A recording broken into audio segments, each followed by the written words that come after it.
Hay una puerta interesante de la medicina que es interesantísimo, valga la redundancia, abrirla y entrar en lo que es la medicina regenerativa. Tal vez para ustedes es una palabra un poco compleja, a veces un poco marketinera, pero realmente hay una base científica sumamente importante en todo esto. Y para comprender un poco el alcance que tiene, estamos aquí con la doctora Lorena Levy, que es directora científica de la empresa Regenerar, y también ella es bióloga molecular de profesión. Gracias por haber venido, Lorena. Gracias por Qué la invitación. apasionante el tema de medicina regenerativa, ¿no?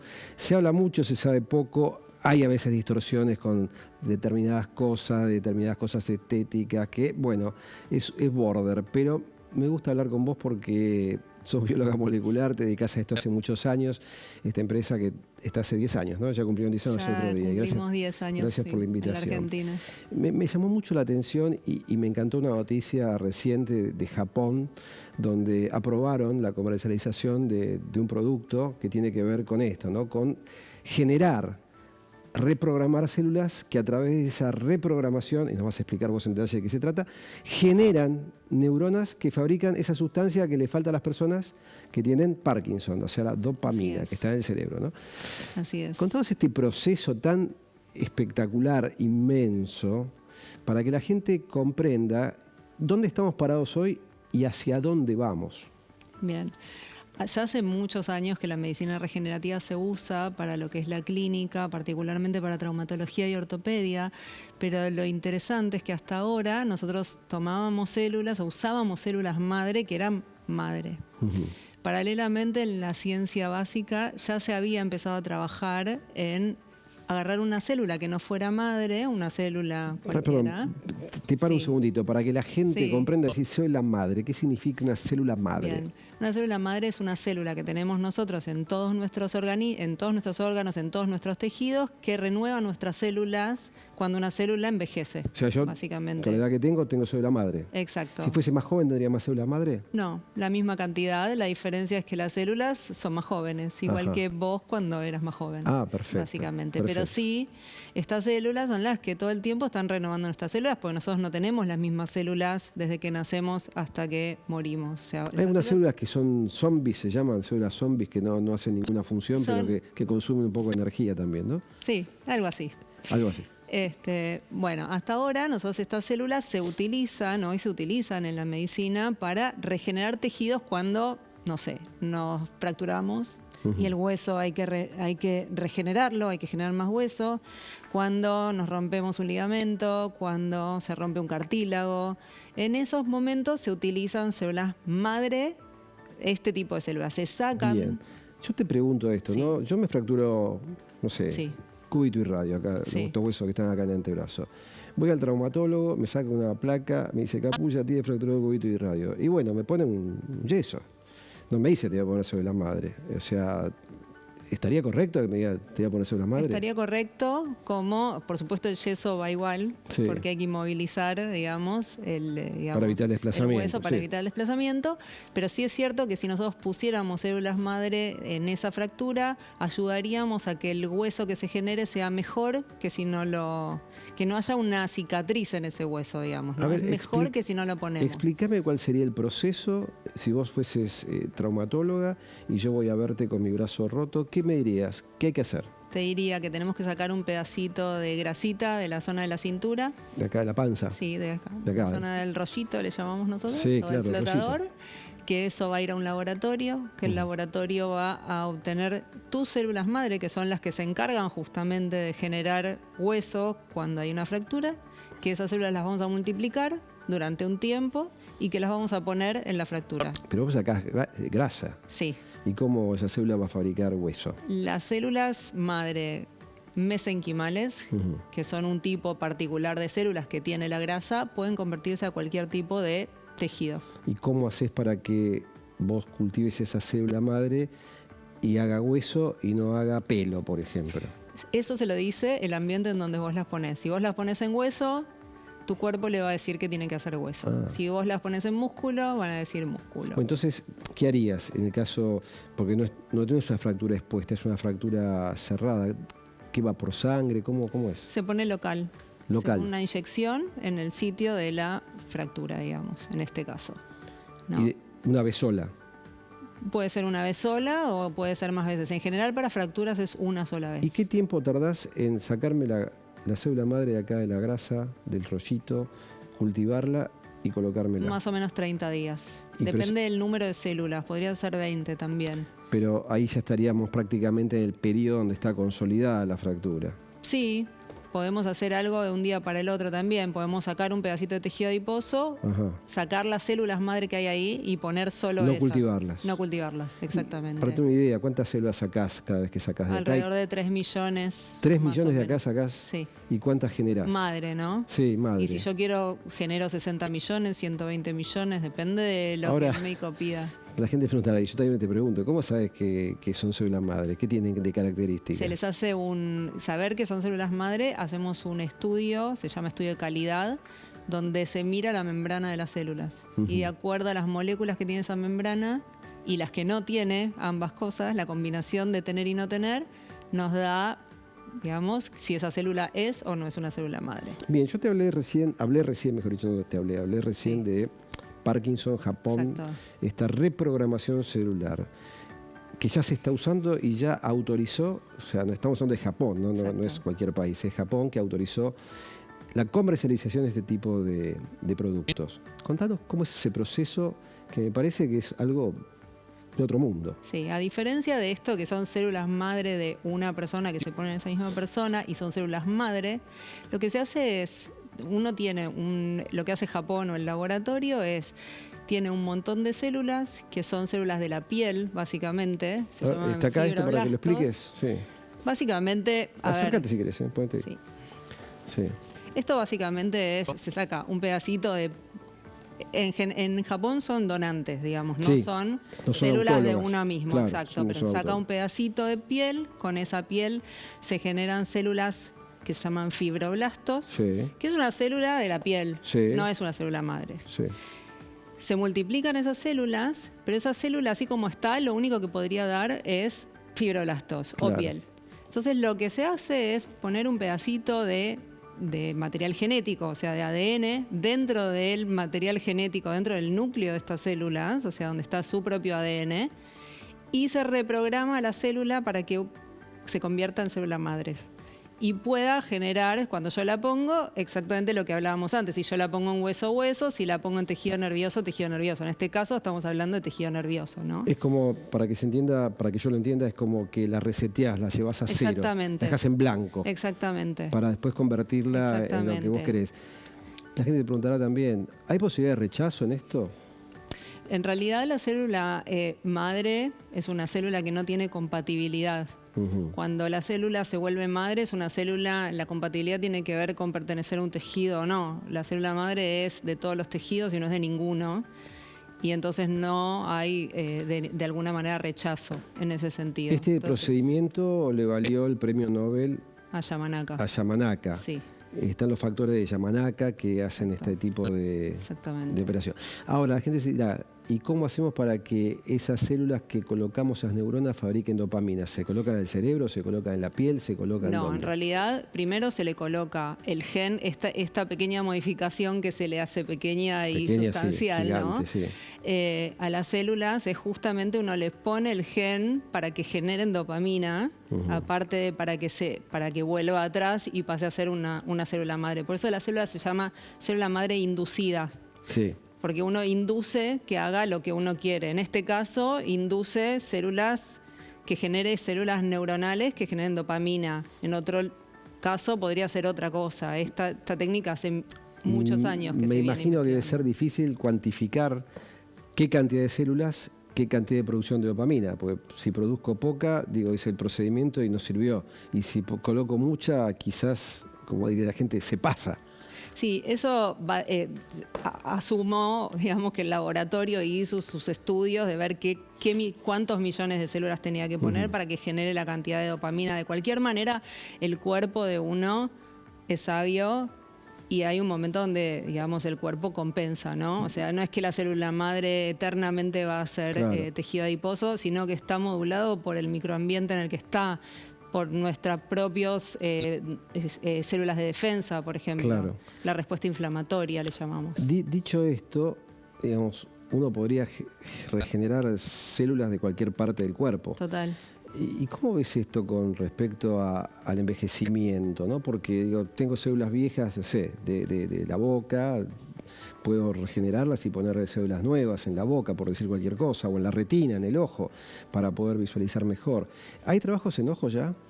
En ojo hay, sí, hay desprendimiento de retina, digamos, regeneración de retina, para glaucoma, donde las células se inoculan en el nervio óptico directamente para, digamos, mejorar la sintomatología de los pacientes, sí, claro que sí. Esto que vemos en Japón, y vos lo estás contando ahora, ¿esto se puede hacer replicable a República Argentina o cualquier país que esté haciendo lo que estás haciendo vos? La República Argentina hace muchos años que hace células inducidas, digamos, células stem cells inducidas a nivel ciencia básica con ICET, muchos años. Claro, ha estado aquí Pitosi hablando sí, acerca particularmente, exactamente, el doctor Pitosi en Leluar está haciendo, digamos, lo mismo que se está haciendo en Japón y están armando toda una startup, una empresa que la idea es que haga lo mismo acá en la Argentina. ¿Y por qué llegamos un poquito más tarde que Japón? Supongo que tiene más que ver con la regulación. Y aparte porque estas células inducidas, cuando uno mete un pedazo de ADN dentro de un ADN, muchas veces este pedazo de ADN se mete, si bien está dirigido, se puede meter en varios lugares. Y cuando se mete en varios lugares, genera tumores. Claro. O sea, la célula es como que aparte empieza a generar tumores. Entonces, si bien es una técnica muy novedosa, también es muy peligrosa. Y está muy controlado. Esto. Exactamente, hay que controlarla bien. Bueno, sumamente interesante, va a seguir para que sigamos hablando, se nos fue el tiempo ahora, pero me encantó el tema, me parece sumamente apasionante y creo que es la puerta para la solución de muchísimas enfermedades, ¿no? Es el futuro de la medicina, Qué porque bueno. uno va a poder ayudar y dirigir al cuerpo a que haga lo que nos está faltando. ¿Qué hablamos? ¿5 años, 10, 15, 30? Y nos costó como 30 llegar hasta acá en Japón. Sí. No sé, unos 10, 15 años, yo creo que Bueno, esperemos estar vivos. Esto es un montón, ojalá. Te invito a sentarte, muchas gracias. Bueno, muchas veces decimos que el 50% de los argentinos duerme mal, hay estadística que dice que 3 de cada 4 duerme mal, gente que te dice, yo duermo bien, pero me levanto y estoy cansado, otro dice, yo duermo poco, y la verdad duermo 4 o 5 horas y estoy fenómeno. Para saber acerca de todo esto, estamos ahí con la doctora Analía Furio, que es médica psiquiatra, especialista en sueño y autora del libro Mal Dormir, ¿no? Mal dormidos. Mal dormido. Bueno, no me acordaba tanto, pero bueno, un placer que estés acá con nosotros. Gracias por haber venido. Gracias. Esto que dije es bastante común de escuchar, a vos te debe pasar, ¿no? Que en tu consulta, ¿qué es dormir bien? Porque uno dice, yo duermo 8 horas, pero estoy cansado. Y te dice, duermo bien. No, claro. Dormir bien es dormir una cantidad de horas adecuadas con la profundidad adecuada. ¿Sí? Entonces es como decís, hay gente que duerme por ahí 8 horas diarias, es decir que son las el número horas, está bien, el número está bien, perfecto, está perfecto, entre 7 y 8 horas es lo que debe dormir una persona adulta, pero al otro día está con somnolencia diurna, se queda dormido en todos lados, está con fatiga, está cansado, está con déficit de concentración, está irritable, tiene cambios de humor. Bueno, el tema es que cuando uno después hace un estudio de sueño, que es la polisomnografía, y vemos el hipnograma, el gráfico, es decir, cuáles son las etapas, qué etapas del sueño alcanzó, no alcanzó en ningún momento las etapas profundas. Las profundas. Entonces durmió, pero no descansó. El sueño es cíclico. El sueño es cíclico. ¿Cuántos ciclos tiene el sueño de 8 horas, por ejemplo? No, más o menos cada ciclo de sueño profundo, sueño lento, dura unos 90 minutos aproximadamente, así que después se va interrumpiendo con el sueño REM, que dura entre 10 y 20 minutos, así que por lo menos 4 ciclos de sueño lento logramos, ¿no? El profundo es el REM. El profundo es el sueño lento. El sueño lento tiene 4 etapas. Ajá. La 1 y la 2 son las más superficiales. Es el no REM eso, entonces. Claro, es cuando la 1 es cuando empezamos a dormirnos, claro, por ahí si estamos en el colectivo, en algún transporte, cabeceamos, tal cual. Ahí nos vamos aflojando, es decir, que va disminuyendo el tono muscular, pero en el sueño lento siempre lo mantenemos el tono muscular porque nos vamos moviendo. Y la 3 y la 4 son las más profundas de todas. ¿Dormir acompañado es bueno o es malo? Depende. Hay gente que duerme mejor acompañada y gente que duerme mejor estando sola. Hay parejas, por ejemplo, que deciden dormir separados. Y la polisomnografía, porque cuando a un paciente decís que es un estudio de sueño, dice, no, pero tengo que dormir a otro lado, y yo no duermo en otro lado, no puedo dormir.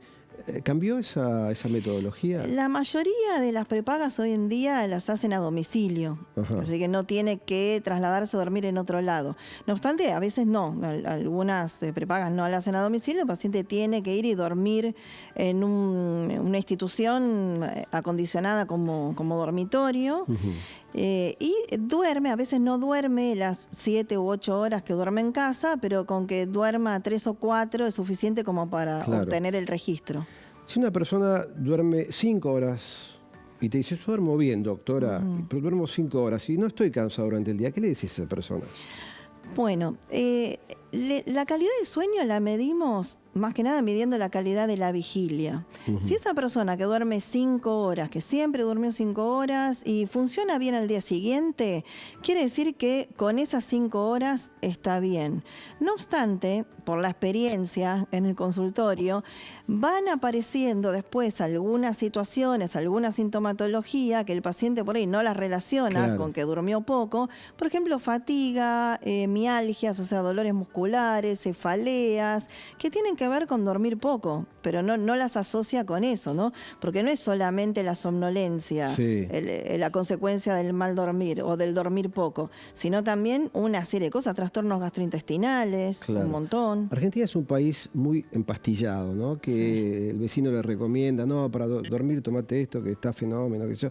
Estas benzodiazepinas, esto es lo que termina en Cepam, ¿esos mantienen los ciclos del sueño o esquiva algún ciclo del sueño y la persona se levanta cansada? No, modifica la arquitectura del sueño. Por ahí inducen al sueño, la persona se duerme, pero por ejemplo prolongan la fase 2 del sueño lento, que es un sueño más superficial, entonces tardan en alcanzar o no logra alcanzar suficientemente las etapas más profundas. De la gente que te ve a vos, ese universo, ¿a cuántas personas porcentualmente, si lo sabés, más o menos, medicás? Bueno, no demonizamos la medicación. La medicación muchas veces es necesaria, la medicación para dormir. Acá el problema está en que hay medicación que se utiliza para poder dormir mejor, que no es la indicación correcta. Por ejemplo, las benzodiazepinas. Claro. ¿No? El diazepam, clonazepam, son ansiolíticos. Exacto. Y cuando la persona tiene un trastorno de ansiedad, son muy buenas medicaciones, pero no son para dormir. Hipnóticos. Para dormir están los hipnóticos. El hipnótico a veces es necesario, ¿sí? Pero siempre tiene que estar prescripto y monitoreado por el médico especialista. ¿Y eso mantiene los ciclos? Sí, el hipnótico por ahí mantiene un poco más los ciclos. Es el hipnótico ideal, por ejemplo el Zolpidem, que se le dice el hipnótico ideal, que es el que no modifica prácticamente la arquitectura del sueño, no produce resaca al día siguiente, que es esa sensación de inercia o dificultad para despertarse, somnolencia. Pero tiene que estar, el paciente tiene que tomar en muy corto tiempo, entre 3 semanas a 2 meses como mucho. Hay que ir al punto, ese punto justamente. ¿No existe una dependencia psíquica y tal vez física? Eso decímelo vos. Tal vez física, cuando una persona toma un hipnótico y tiene que destetar del hipnótico, soltarlo. Sí, las dos. O sea, aparece una dependencia física, ¿sí? Que en la neurona se genera una dependencia, y la dependencia psíquica, ¿no? Hay personas que por ahí, más que nada, lo que más produce dependencia son las benzodiazepinas. Entonces, toman durante años benzodiazepinas y un día se la olvidan de tomar y duermen igual. Claro. ¿Sí? Entonces, ¿Y genera tolerancia? ¿Esto quiere decir que necesita cada vez más dosis para lograr el paraíso perdido? Sí, tal cual. Sobre todo las benzodiazepinas. ¿Quién toma más pastillas, los hombres o las mujeres?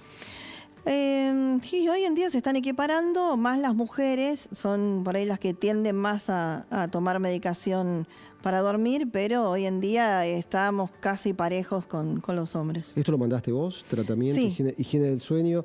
¿Qué sería higiene del sueño? La higiene del sueño son los hábitos y costumbres que nos generan un buen descanso, ¿no? Y son estas cosas. Que tienen que ver, claro, evitar el evitar café, fumar, sí. alcohol. ¿El alcohol sirve o no sirve? Hay gente que dice, yo me tomo una copita antes de dormir porque eso me da sueño.